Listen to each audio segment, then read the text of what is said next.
Please do. Um, Stephen is having what he considers a bit of a stereotypical dilemma. Uh, it's not hard for Stephen to see that we are all sinners and that sin has a wide range of horrible consequences.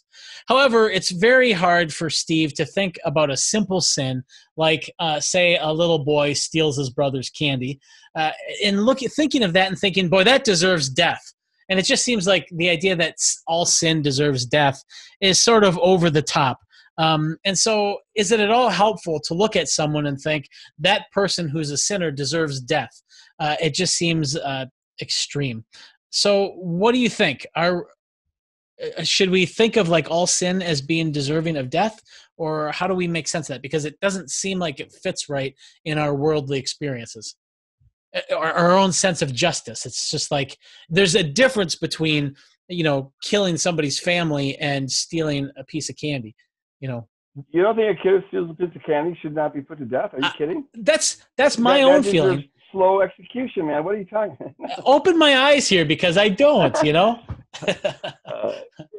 if that was the case, we'd all been killed by the age of 3, I think. I totally resonate with Steve's point. Paul Eddy and I have this debate. We've had this debate several times where he says to choose against the God of life is to choose death. So death should be the automatic. The first sin should cause us it's an act of suicide. And it's only God's mercy that we don't die and can keep on sinning. But there's something that strikes me as counterintuitive about that, because first of all, the reason Stephen just gave is it's like clearly a child stealing a piece of candy is not of the same gravity as Adolf Hitler exterminating 6 million Jews and 4 million others. This all or nothing thing just doesn't land.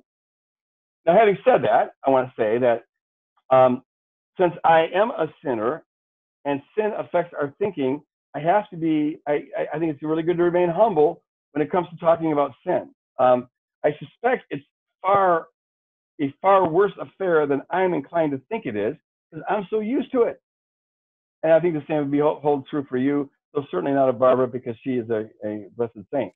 But for most of us, it's,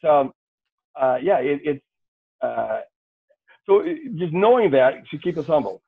The other thing is that the only clear indication I have about the gravity of sin, it's not from looking at myself, because I myself am jaded. If you're diseased, you got to look someplace else to get a cure for the disease. You're not going to find it within yourself. So I look to the cross, and the cross tells me who God is, but it also tells me who I am. It tells me what sin is. And apparently it's pretty severe, because it required God to become a human being and die this hellish death to free us from it. So it's a serious thing, probably more serious than I think it is. Though I still agree with Stephen that I don't think that it's helpful to say that all sin leads to death. That's clear, and that's how I interpret the wages of sin is death. But that doesn't mean that every sin automatically should require death. It's just if you go down this road, it will lead there. And so I'm in agreement with Stephen.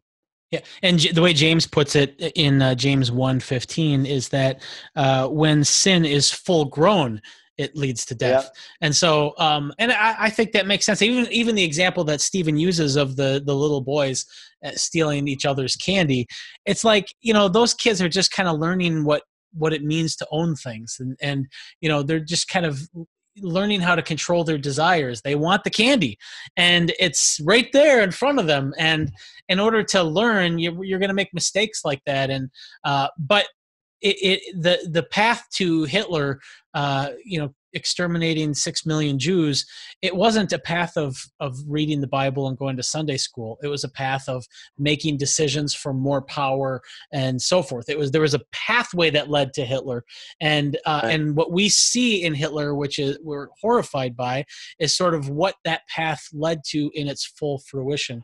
And absolutely. So I agree. Yeah. Well said. Bravo. Well done. Good. You got to become a theologian.